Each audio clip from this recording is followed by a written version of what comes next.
Boa noite a todas e todos, né? Eu peço que a partir de agora todos mantenham seus microfones desligados. Primeiramente, nós gostaríamos de agradecer a presença de cada um de vocês, aí nas suas casas, conectados com a gente na noite de hoje. Opa, peraí, tô entrando, gente. Eu sou a professora Daniele, do curso de Artes Visuais, também coordenadora da Sala de Balode. E antes da gente iniciar essa apresentação, eu gostaria de lembrar que essa atividade ela faz parte da programação da Sala de Balode em Home Office. Pode ser que muitos de vocês não conheçam, né, já que temos aqui na sala hoje muita gente de fora, mas a Sala de Balode é um espaço físico que fica na Unesc, é um laboratório do curso de artes visuais, funciona como uma sala de aula, mas também como um equipamento cultural, né, um espaço que promove uma série de atividades culturais abertas à comunidade. E nesse momento, né, respeitando as orientações do isolamento, né, então o nosso espaço físico ele está fechado. Mas para que a gente pudesse continuar fazendo, né, o que a gente mais gosta, que é reunir pessoas, né, para fazer e pensar arte, nós iniciamos agora no mês de abril uma programação especial nesse formato virtual, remoto, né, que é pensada e proposta por alunos e alunas, professores e professoras dos cursos de artes visuais e teatro da Unesc. Essa programação, ela contempla ações como visitas a ateliês de artistas, exposições virtuais, podcasts, temos a sala de cinema, que é um projeto de cineclube, e hoje, né, uma nova experiência criada aí pelos nossos alunos e alunas do curso de teatro, com a direção do professor Eduardo Osório. Então, nesse momento, eu devolvo a palavra, né, ao meu colega, o professor Eduardo, para que ele possa, né, dar início aí à apresentação. E, mais uma vez, agradeço a todos. Bem, então, daremos início à nossa leitura dramática. Boa noite, caros cibernéticos ouvintes. Agradeço a presença de todos e todas. Gostaria de falar algumas palavras sobre os acontecimentos que se seguirão. Hoje, vocês acompanharão uma leitura dramática que será dividida em duas partes. A primeira vocês terão a oportunidade de ouvir agora. A segunda será na próxima semana, neste mesmo espaço virtual, nesta mesma hora de Brasília, com as vozes dessas mesmas pessoas de Criciúma e região. Mas voltemos aos acontecimentos dessa endêmica noite de maio. Trataremos aqui de questões que nos são muito, muito familiares. Um branco à procura de um império para chamar de seu. Um português procurando Portugal. Um indígena ciclotímico pilotando um navio e uma figura que contra o caos quer estabelecer a ordem, custe o que custar, e para isso coloca Deus no banco dos réus. Sim, Deus. Os tempos estão sombrios. Uma névoa impede que vejamos as coisas como elas realmente são. À nossa frente, um mar de possibilidades, mas a ressaca é grande e a água gelada. De qualquer maneira, é preciso elaborar um discurso, produzir algum sentido, criar significados, interagir. Por isso estamos aqui essa noite para interagir à distância, mas afetando e sendo afetados. Mas vale uma advertência. É uma peça moderna e, por isso, necessariamente confusa. Senhoras, senhores, senhoritas, comunidade LGBTQ+, demais orientações e espíritos livres. A turma da sexta fase do curso de teatro da Unesc e a Sala de Balode orgulhosamente apresentam a radionovela Nau dos Loucos, de Luiz Alberto de Abreu. Desejo a todos e a todas um sonoro espetáculo. Primeira parte. Cena 1, Uma tragédia muito esperada. É noite. A névoa que vem do mar atrapalha a visão, mas eis que surge no horizonte uma nau, a nau dos loucos. Ela viaja o mundo e acolhe em seu convés loucos e degenerados, empresários e viciados, artistas e generais, até padre encontra-se por lá. À medida que a nau se aproxima, podemos escutar ao longe as risadas de seus tripulantes.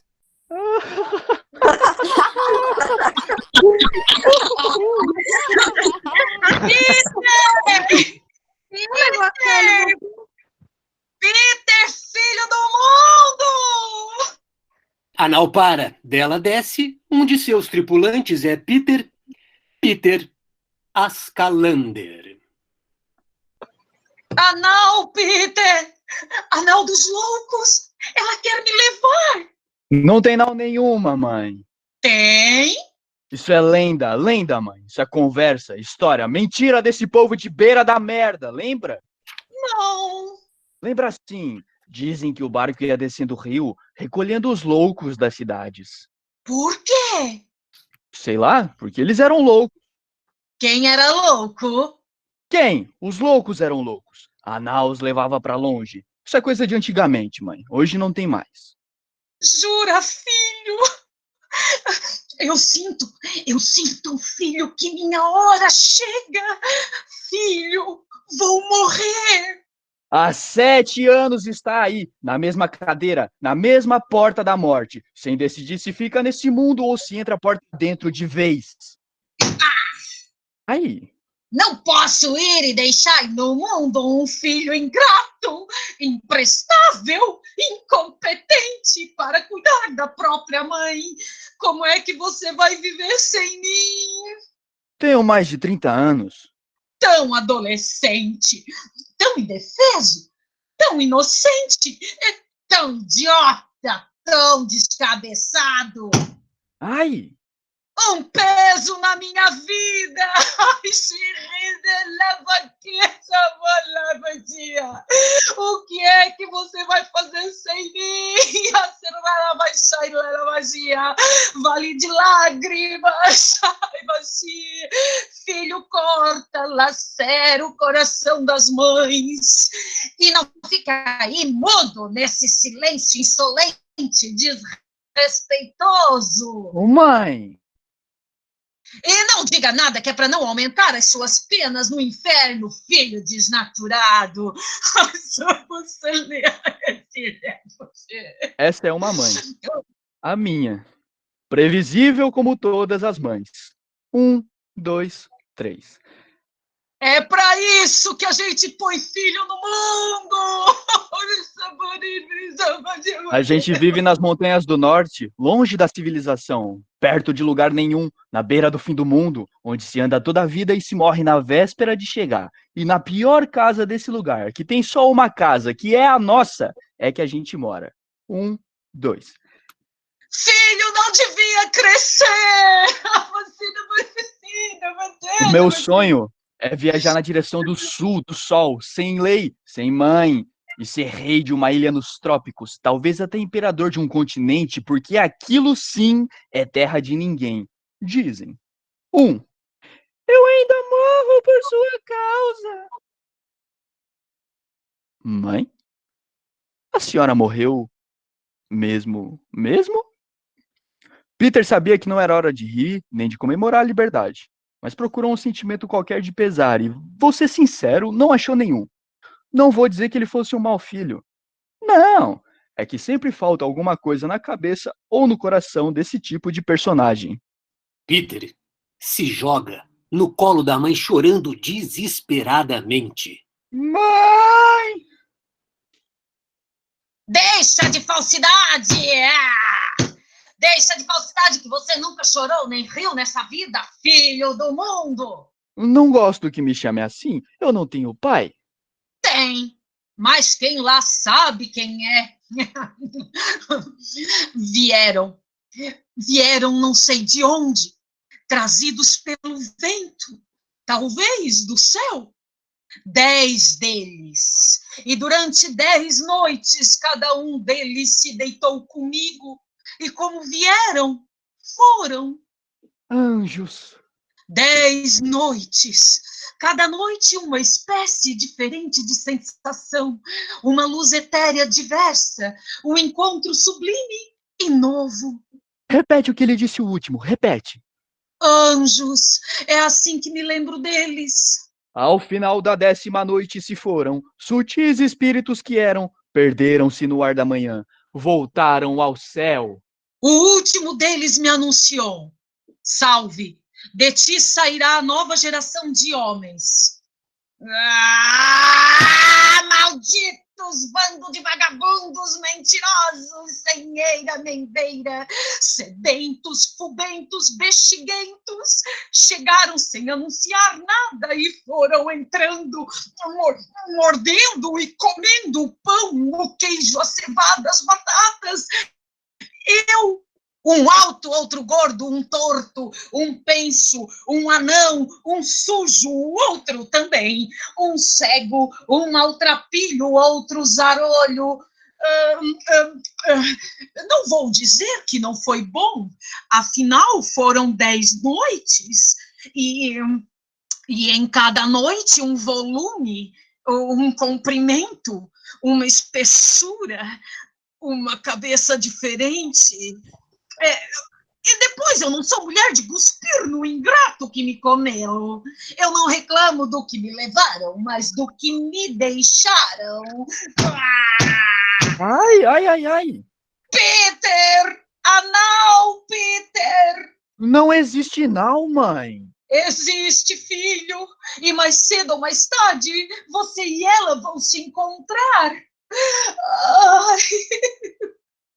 Prometa-me que não vai entrar nela, Peter. Prometo. Sinto que finalmente minha hora se aproxima. Como é que você vai viver sem mim, filho? Fica tranquila, mãe. Eu vou ficar bem. Ai, ai.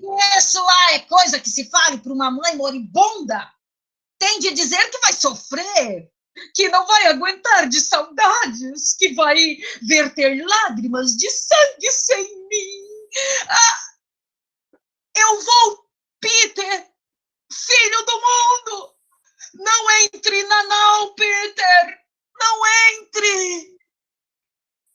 A mãe de Peter dá seu último suspiro e morre.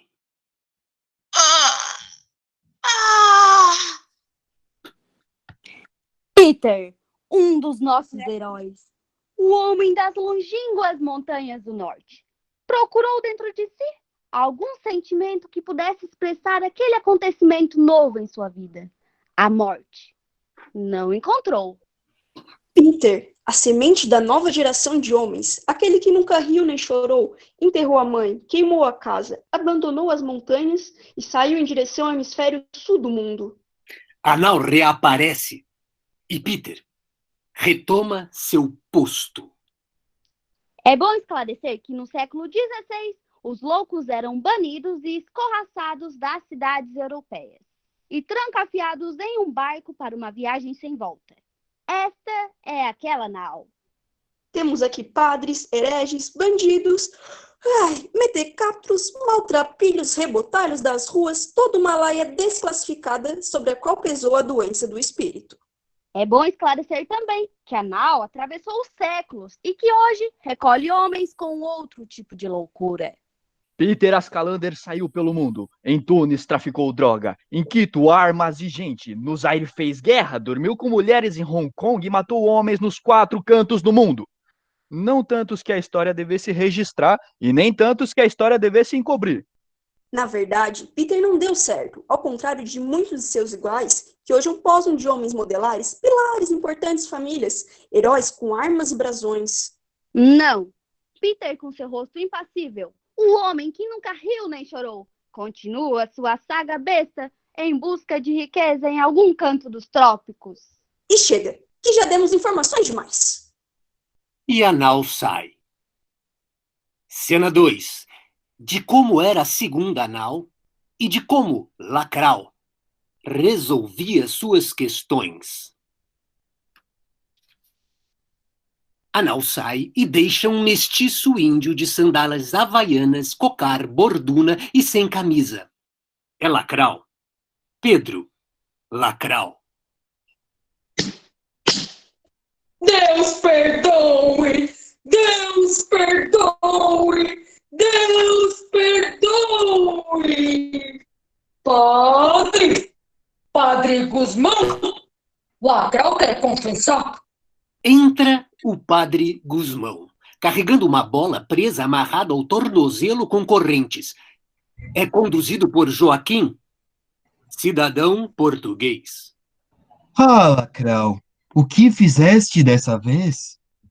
Comi um homem! Ai, Jesus! E comeste o homem vivo? Comeste-o contra a vontade dele? Foi pecado contra a castidade?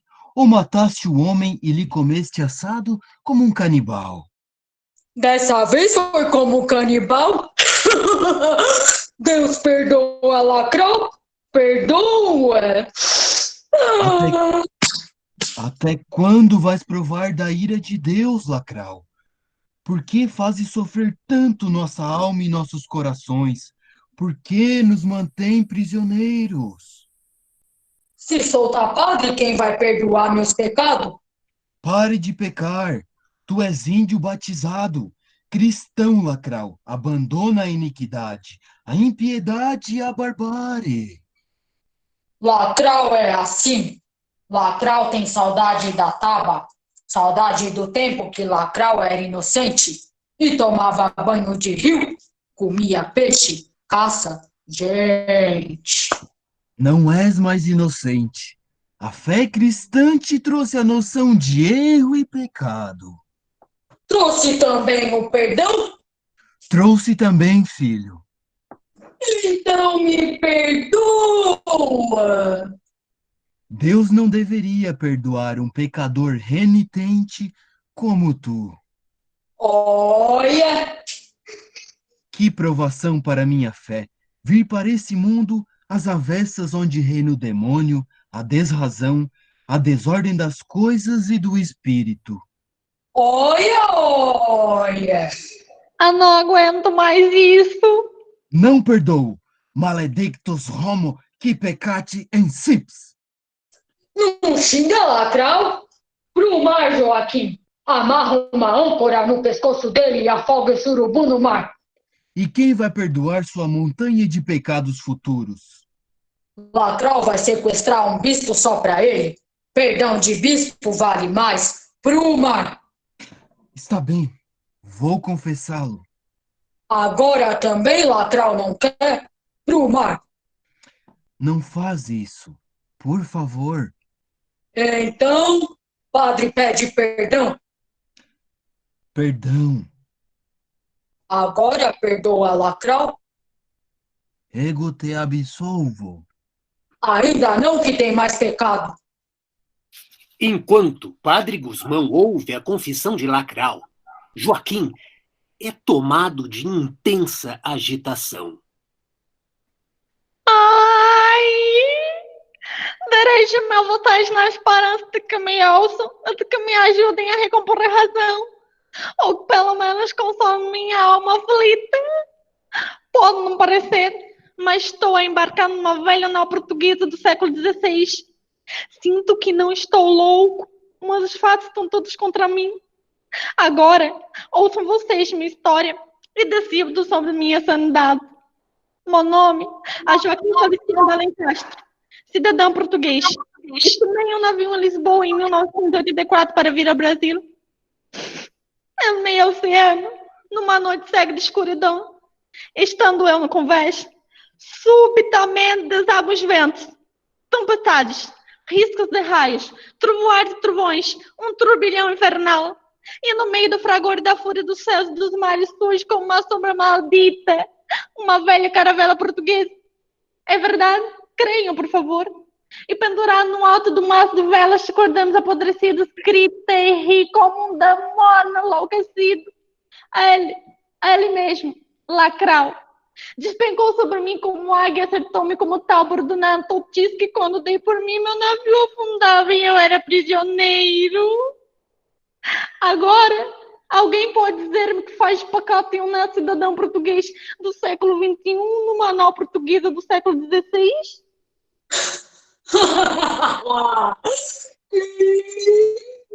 Vem mais eu ver prisioneiro, vem?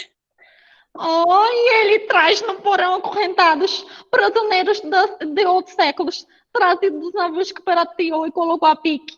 Marinheiros, políticos, cientistas, senhores, generais, artistas, gente de todas as classes. De vez em quando, tomado de loucura, comiam por via oral e outro por vias menos castas. Sou um pagão inocente. Não tenho noção de culpa. Vem mais eu, Kim.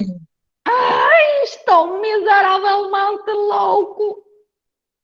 Para que nenhum de vocês perca a razão como este pobre cidadão português, prestem bem atenção nas explicações que se fazem necessárias.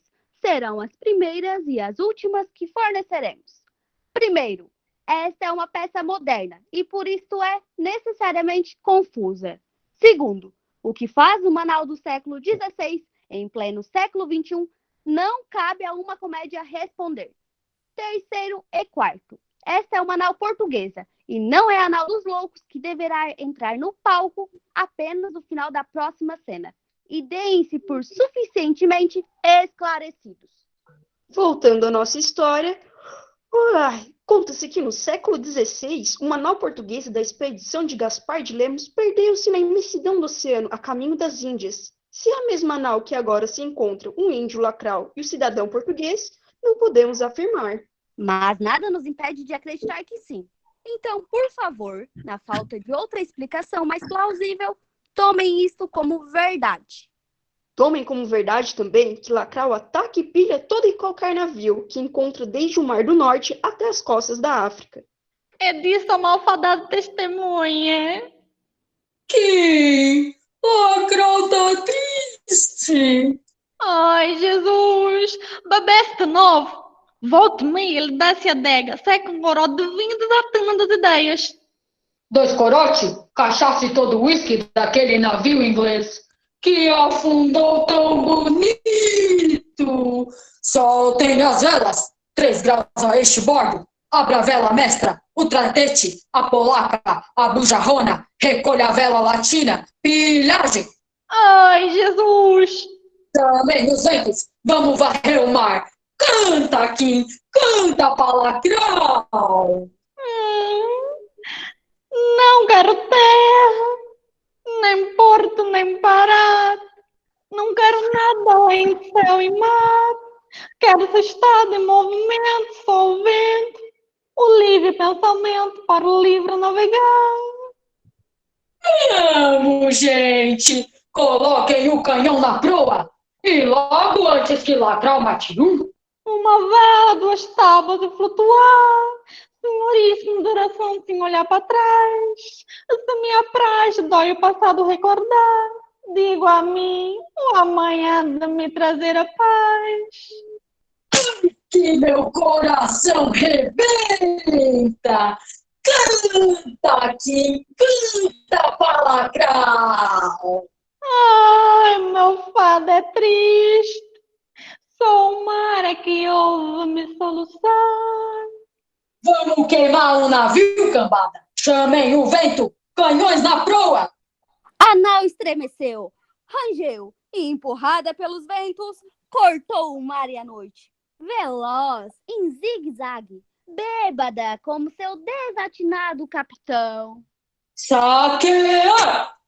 O vento rajou e rugiu e o céu desabou em chuva e raios. É hoje que encontro cara a cara com meu Santão de Lisboa. Um ponto de luz cintila, longe, na escuridão das águas. Parece... É um navio, capitão. Navio à vista. É grande, vem em nossa direção. Em frente, saquear! Vamos bater, dá uma nova velocidade, capitão. Recolham as velas. Mantenham o curso, velas soltas! Ai, meu Deus!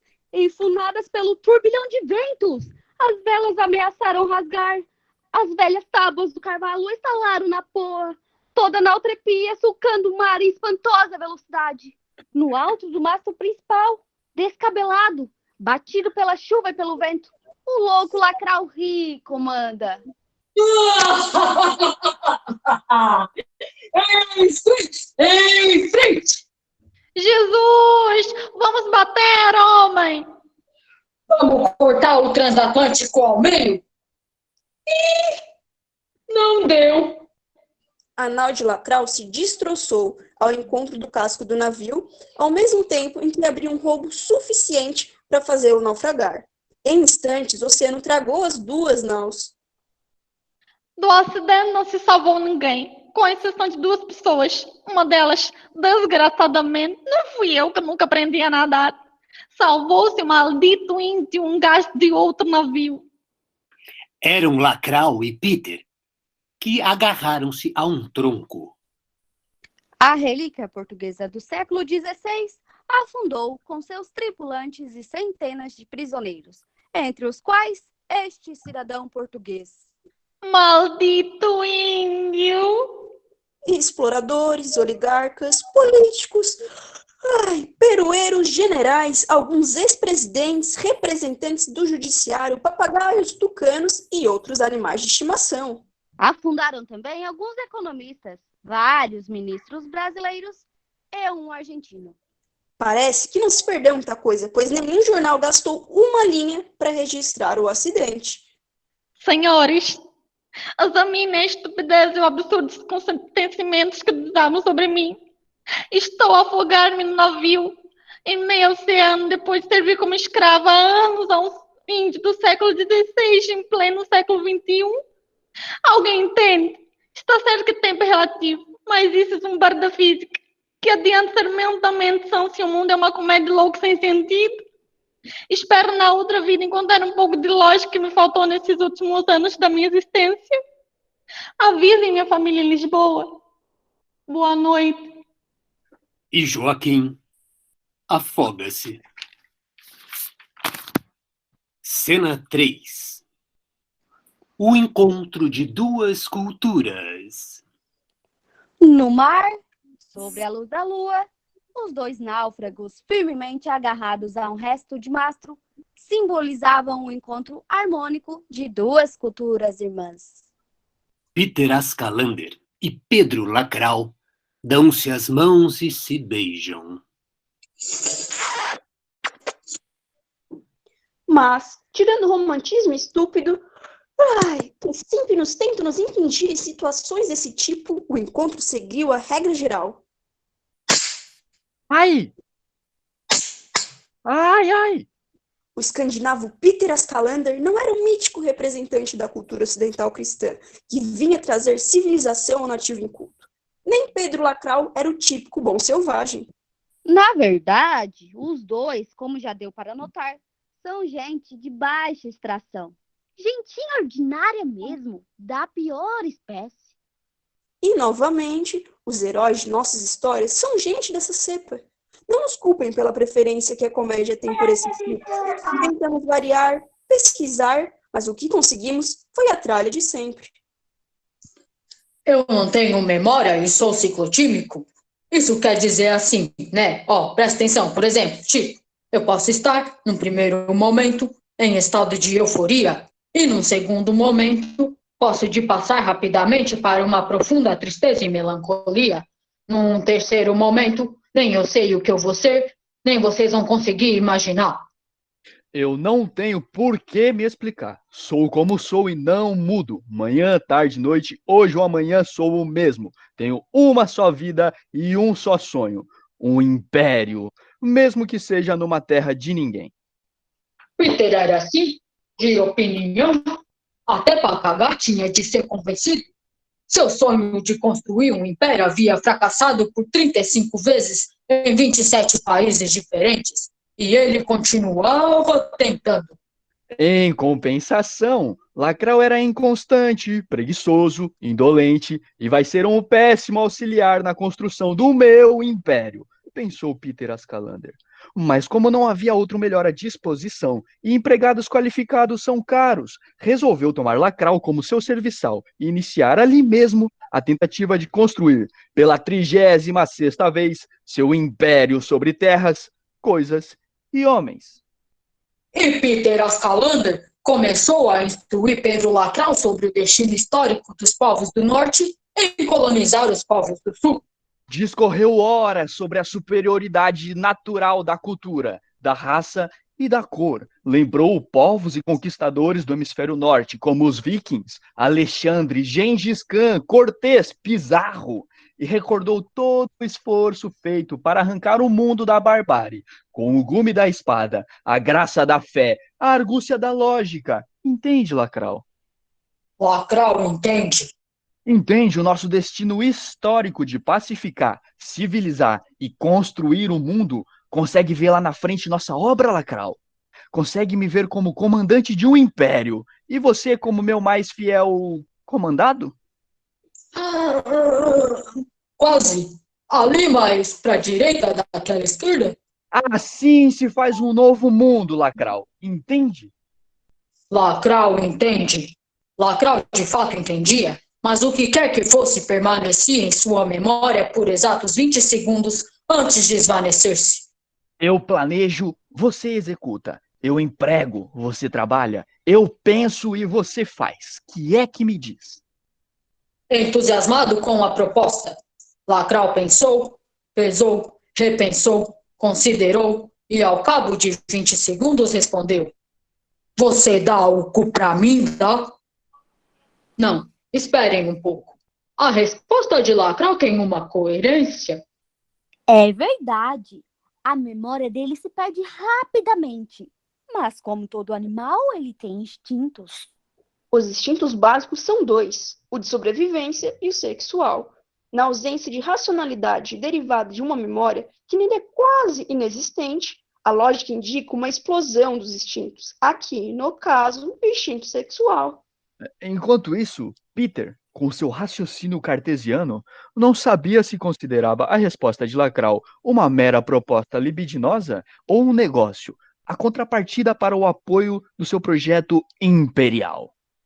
Reparem que desde o naufrágio das duas naus, que Lacral já esqueceu.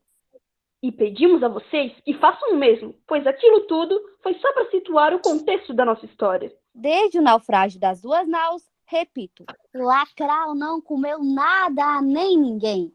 De forma que a resposta que Lacral deu a Peter Ascalander vai muito além da linguagem chula, do baixo calão, como devem ter pensado muitos de vocês.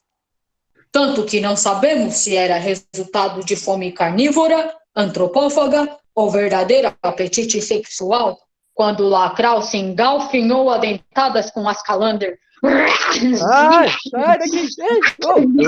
Sai! Essas coisas, vistas à distância, a gente nunca sabe direito. Peter não conseguiu atinar com a reação de Lacral e, por via das dúvidas, resolveu romper quaisquer negociações. Os dois passaram a noite atracando-se violentamente e pela manhã foram dar numa terra estranha. Lacral tinha escoriações várias e um olho roxo. Ascalander chegou à praia exibindo várias marcas de dentadas na orelha, no ombro esquerdo, e vergões nas coxas e nos glúteos. Beliscões, talvez. Conto apenas o que eu vi. O povo que faça seu juízo. Cena 4. Um império que não decola. Os náufragos chegaram a um estranho país de costumes extravagantes. As pessoas desse país, por exemplo, adoravam loiros. Gostavam tanto que seus homens e mulheres, pardos, mulatos e negros, eram todos louros. Isso agradou muito ao loiro escandinavo, que se encaixava perfeitamente nesse padrão. Mas como nem tudo é perfeito, aquele estranho país tinha o costume extravagante de detestar pobre. E Peter também se encaixava perfeitamente nesse padrão. Azar de Pedro Lacral, que, além de não ser loiro, era pobre e nativo, coisa que também desagradava bastante as pessoas daquele país. Em compensação, os ricos apreciavam muito a justiça, tanto que a traziam junto ao peito em conúbio amoroso, guardada nos salões em cofres, dizem que até dentro do bolso, mas isso não posso afirmar com certeza. E foi a esse estranho mundo e país de grandes cidades que o destino trouxe nossos dois heróis. Peter Ascalander, louro como era, vislumbrou ali grandes possibilidades e saiu para cuidar do seu império. Pedro Lacral sentou-se e primeiro riu sem razão, depois chorou sem nenhum sentido e pela primeira vez na vida tentou raciocinar. Nosso herói exauriu-se tentando fazer brotar do cérebro uma haste, uma folha terra de entendimento. Ficou ali, sentado no meio-fio da avenida, vendo gente e carro passar. Num esforço de cortar o coração de quem visse, mas ninguém viu. Só eu, mas não tem importância. E depois dos 20 segundos regulamentares, esqueceu-se do que estava fazendo. Mas eu não esqueci, não. Veio pra cima de mim, cheio de mãos, apalpou sem pedir licença, atracou-se, beijou, disse um monte de coisas baixas, desvergonhadas, que eu até gostaria de ouvir de novo, ditas por outra pessoa, em outra situação e ambiente, não no meio da rua, pelo menos não numa rua tão movimentada, pelo menos não de dia, onde algum conhecido podia passar e ver. Olha, era tanta naturalidade dele que eu parei feito uma besta tentando entender. E quando vi que não era meu Amásio, nem meu marido, que meu marido não faz essas boas surpresas, gritei: "Tarado, seu doutor!"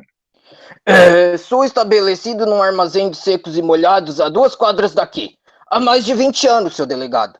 A gente vê de tudo e quando às 3 da tarde vi o gajo seminu na frente do meu balcão, pensei: é travesti da Major Sertório fazendo hora extra. O tal, mais rápido que meu raciocínio, abocanhou sardinhas, mordeu queijos, lambiscou azeitonas, engoliu salsichas, degustou presuntos e raspou-se. 2 minutos depois entendi o acontecido e vim prestar queixa. Sou um passante e passava pela rua quando o índio passou por mim correndo. Logo atrás passou um povo gritando lincha. Vi um PM passando e contei o que tinha passado. Cheguei e botei ordem na gritaria de pega, lincha e fura. Se for pra bater, quem tem que bater sou eu, que sou a autoridade. Legal, constituída, isso aqui é uma democracia. Tem de ser nas regras. Cheguei no indivíduo e perguntei: que é que foi, cidadão? O indigitado indivíduo me olhou e disse: acho, acho, acho. E o povo cascou o bico de rir.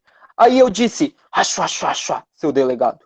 Aí eu disse que rebaixou minha autoridade, seu delegado. Eu disse, se não queria dar o rusguento pra ele. Pronto, não ri, porra, e não coloca isso no BO. Jogaram o caburé na mesma grade que eu, mano. O carinha zoou, apavorou, encapetou mais que crente possuído. A cela do DP virou uma quiçaça. Juntaram o Loki e levaram pra casa de louco. Aqui já tem doido demais, disse o enfermeiro do hospício. Soltem por aí. E assim, Lacral voltou às ruas e fez mais um tanto de coisas sem sentido. Depois, sentou-se no meio-fio e, como sua memória não dura, esqueceu tudo o que tinha feito. Foi como se não tivesse saído dali. Entra em cena uma funcionária pública seguida de Pedro Lacral.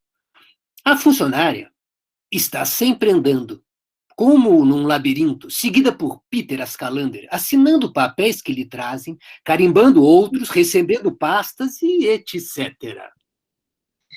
Não entendi bem, senhor Peter Ascalander. O senhor é loiro natural, tá certo? Mas tem um sério inconveniente de ser pobre.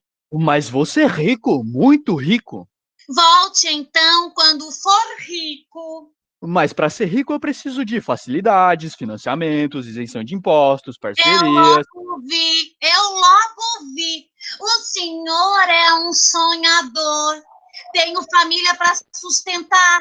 3 filhos adolescentes. O senhor sabe o que é isso? Alimentação, escola, clube, roupa de grife. O senhor me ofende.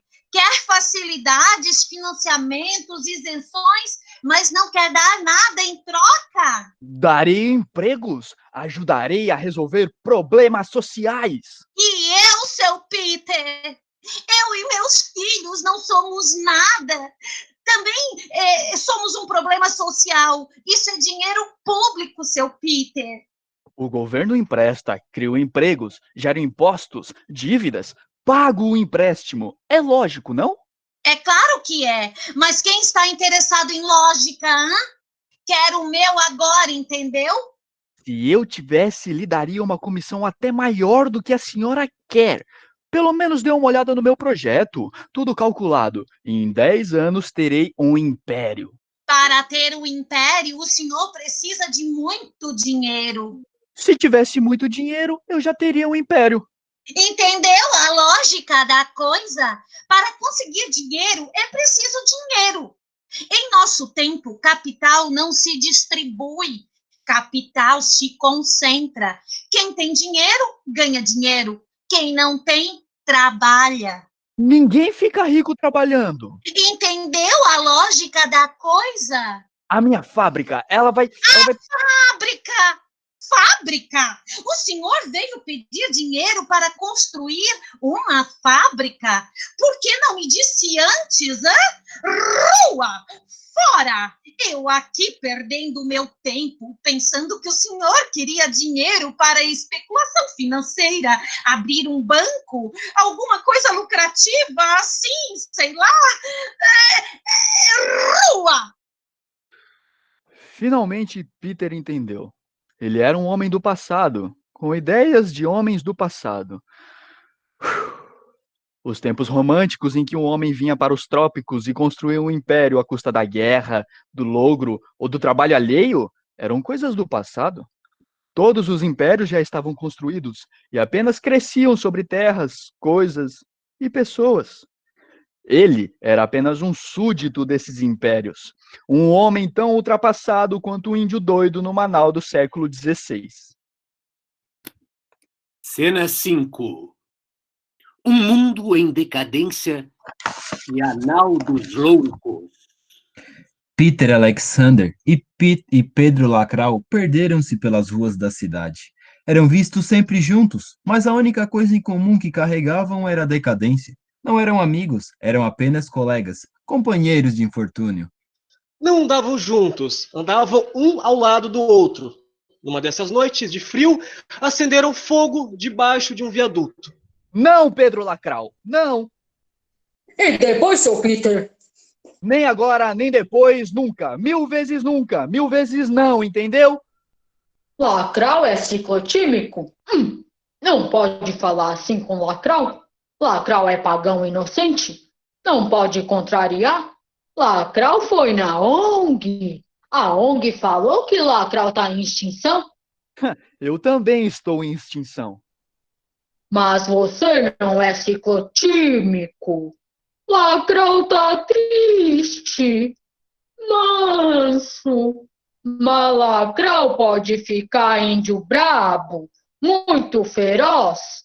Lacrau pode juntar num ótimo todas as mágoas, violências, humilhações, misérias desses anos e séculos todos e fazer desaguar tudo como chuva, granizo, devastação sobre a terra. Lacrau pode cortar a cabeça e ferir a alma para sempre. Abre o olho, cuidado, Peter Ascalander. O que falo para você, agora eu falo para todos. Eu falo pro mundo. Peter Ascalander encolhe-se assustadíssimo com a reação de Lacrau, que se paralisa. Lacrau? Pela deusa Freia? Que foi que te deu, homem? Lacrau! Com essa energia e o meu raciocínio, com a sua fúria e a minha capacidade de planejamento, a gente... Como transformar essa energia em capital? Essa é a questão. Que me diz, Lacrau? O que é que Lacrau estava falando mesmo? Lacrau já havia esquecido, já estava voltado para si. Talvez vasculhasse à procura de algo maior que o império. Talvez fosse apenas um idiota que não procura nada. Se é que idiotas não procuram nada. Peter senta-se e começa lentamente a tecer um nó de forca numa corda. Por um instante, Lacral viu suas lembranças em imagens nítidas. E, pela primeira vez, essas lembranças duraram mais de 20 segundos. Na memória funda de Lacral, aquela era a Cunhatã. Era também cunha boa de brincar na rede. Era também a mãe com seios túmidos de leite. Era os curimins, o rio, os velhos índios, os peixes assados no moquém, beiju. Era também a mata e os espíritos que falavam com Lacral. Era um tempo longe.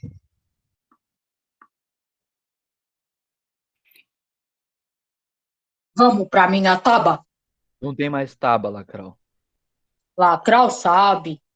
Vamos pra minha taba? Não tem mais taba, Lacral. Lacral sabe.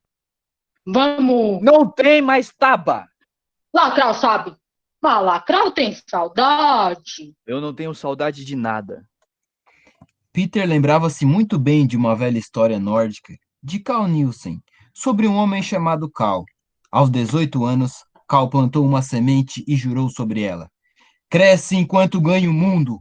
Aos 40 anos volto rico e me enforco no seu galho mais alto. Peter tomou o juramento como seu. Escolheu uma árvore qualquer como sua. Peter engancha a corda com o laço já em seu pescoço. Peter vai se enforcar, vai? E aquilo? Aquilo o quê? Aquela coisa? Aquele negócio que a gente estava falando no começo? Eu já disse que não. 1000 vezes não. 1000 vezes nunca. Peter! É indecente. Indecente! Indecente! A terra vai comer mesmo? Eu estou indo me matar. Vou fazer minha última travessia e exijo um pouco de solenidade e respeito. Na vida fiz muitas tentativas. Dei inúmeros lances. Paguei alto e perdi todos. Você podia dar o cu a Lacral? Assim, pelo menos, eu ganhava alguma coisa. Não tem mais sentido continuarmos vivos, Lacral. Não somos desse tempo. Esse é o tempo do homem doméstico. Não existe lugar para aventura e a vida pulsa morna e comedida. É? Então Lacral vai morrer com Peter. Morrer como duas culturas irmãs. Lacral põe o laço no pescoço dos dois. Os dois puxam a corda. Ai, ai, tá doendo. Primeiro morre Peter, depois morre Lacral. Entra a nau dos loucos. Vinde a mim os cansados, os desiludidos, os que pararam no meio do caminho. Os que temem a fúria do mundo, os que querem largar tudo e comprar um sítio no interior. Os que querem passar a vida numa gargalhada só. Os que sonham em fazer lipoaspiração cerebral. Os que querem implantar silicone na alma. Os que não acreditam em alma. O mundo não tem sentido, e qualquer sentido que lhes queiram dar é farsa. O único sentido da vida é o prazer. Vinde ao prazer. Eu vou. Não, Lacral! Disseram que eu nunca entrasse nessa nau. Ah, então fica aí, se enforca. Lacral entra na nau. Peter pensa um instante e também entra na nau. Fim da primeira parte. E assim, senhoras e senhores, caros e caras ouvintes cibernéticos e cibernéticas, findamos a primeira parte de nossa radionovela Nau dos Loucos de Luiz Alberto de Abreu. Espero que tenham gostado dessa experiência sonora e conto com a presença de todos e todas. Na próxima quarta-feira, às 19h30, neste mesmo espaço virtual. Agradecemos a parceria da Sala de Balode e convidamos a todos e todas para, ao final da leitura da segunda parte, na próxima quarta-feira, que participem de um bate-papo sobre a experiência sonora, a radionovela Nau dos Loucos. Muito obrigado. Pessoal, então hoje ficamos por aqui. Para encerrar, gostaria de parabenizar e agradecer os alunos e alunas do curso de teatro da Unesc, o professor Eduardo Osório Silva. Vale lembrar, como foi bem colocado, né, pelo professor Eduardo, nos encontramos aqui, nesse mesmo espaço, na próxima quarta-feira, a partir das 19h30, e aí, nesse segundo momento, com a possibilidade de um bate-papo, né, ao final da apresentação. Quero lembrar também que a programação da Sala de Balode continua, então acompanhem as nossas redes sociais, @Sala de Balode, no Instagram, no Facebook e no YouTube também. É isso, pessoal, muito obrigada e até mais. Palmas! Uhul! Ei! Bravo, bravo! Valeu, galera! Parabéns! Parabéns! A sexta fase da turma de teatro, vamos nos reunir agora entre nós. Eu vou convidá-los para a gente conversar um pouquinho. Muito obrigado a todos e boa noite. E boa sorte.